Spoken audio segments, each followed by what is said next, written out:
Okay, so when you hear the word wealth, what's the first thing that comes to mind? For most of us, it's money, right? Your bank account.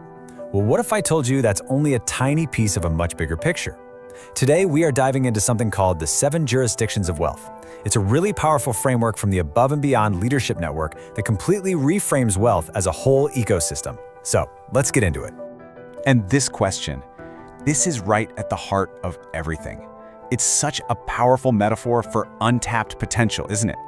The idea is that so many leaders are operating with just a fraction of the resources that are available to them, simply because they don't even realize the full extent of what's already theirs. So this really gets to the core problem in leadership. This massive gap between the tiny cabin of our perceived limits and the incredible buffet of our actual God-given potential. Now, the framework has a really specific term for this gap: legal ignorance. And let me be clear, this has nothing to do with breaking laws. It's about being unaware of the full scope of resources, of benefits, of rights that you are entitled to as a leader. It's the tragedy of not even knowing the buffet exists. And you can see the contrast right here. On one side, you've got that cracker mindset, which keeps us stuck in survival mode, always focused on what we lack. But on the other side, there's the buffet reality. And that is all about stewardship, about taking active command of all your resources and leveraging that abundance for a massive impact. The whole goal is to move from column A to column B. So the big question is, how do you actually make that shift? Well, this is where the ABLN framework comes in. It provides a really clear blueprint designed to move leaders from that place of ignorance to a place of mastery. You know, the entire mission of the Above and Beyond Leadership Network is built on this very premise, equipping leaders to rise above all those perceived limitations, to go way beyond normal expectations, and to ultimately claim their full inheritance. And their blueprint for doing this is a powerful framework built on 7 key pillars, 7 distinct domains of wealth that, when you put them all together, make up that entire buffet. And here they are. We're going to break these down one by one, but just looking at this list, you can immediately see this is a totally holistic view. This goes so far beyond just finances, doesn't it? It really encompasses the entire life of a leader.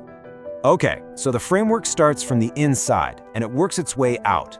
The first 3 jurisdictions are all about building your internal capacity. Think of it like building a powerful engine. ABLN calls this your license to lead others. The first one is spiritual wealth. ABLN defines this as a leader's alignment with their ultimate source of purpose and authority, what they refer to as the king. Now, this isn't just one piece among many. It's the foundational axis that everything else rotates around. Without it, they argue, leadership is just an engine without a spark. Next up is soulful wealth. Think of it as the wealth of your soul. This is all about actively cultivating your inner world, your intellect, your will, your emotions. In those really high-stakes moments, this internal wisdom, it acts like a shield. It keeps you unshakable and clear-headed when all the pressure is on.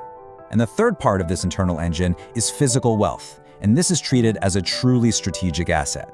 The logic is so simple but so powerful. Your vision, no matter how grand it is limited by the physical energy you have to actually execute it. A failed engine means a dead vision. It's as simple as that. So once that internal engine is built and it's running strong, a leader's wealth can really begin to radiate outward. And these next 3 jurisdictions are all about translating that inner strength into real-world tangible impact. Number 4 is social wealth. This is all about the strength and integrity of your primary relationships, your family, your inner circle. A toxic foundation at home or a weak inner circle, well, that will always limit your public impact. These close relationships provide the psychological safety you need to take big, necessary risks. Then there's influential wealth. Now, this is not about a title or a position on an org chart. No, it's the natural outcome of consistently providing transformational value to people. In this framework, authority isn't something you take, it's something that is granted to you by others in exchange for the value you deliver. And that leads directly to a crucial test of leadership, community wealth. This is the measurable proof of your impact. The question is, are the people and the places around you tangibly, obviously better because of your presence? Because if they aren't rising, this framework says you're not truly leading. So, all of this brings us to the final, and you could argue the most important jurisdiction. This is what elevates the entire framework from just a strategy for personal success to a full-on blueprint for multi-generational impact. Finally, number 7, generational wealth. This is the ultimate end goal. It's about architecting a future that you might not even live to see. It's the tangible inheritance of resources, wisdom, and strategic advantages that you intentionally leave behind to give the next generation a powerful, powerful head start. And this quote just brilliantly sums up the why behind it all. It's about transforming your career into a legacy. It's about building a foundation so strong that what was your greatest achievement, your ceiling, becomes their new starting point, their floor. Just think about that. So the call to action from all of this is pretty unmistakable. It's a challenge, really. It challenges you to look beyond the crackers in the cabin and to recognize that full buffet that's been prepared for you. The next step then is to learn how to claim that inheritance. And if this framework really resonates with you and you want to learn more, you can connect directly with the Above and Beyond Leadership Network. Their website is right there, abln.org. And we've also got their phone and email here for you. And we'll end with this. It's a powerful question for some honest self-reflection. Looking at this framework, at these 7 areas, which part of the buffet are you leaving untouched? Answering that question for yourself, well, that's the very first step toward claiming your full potential.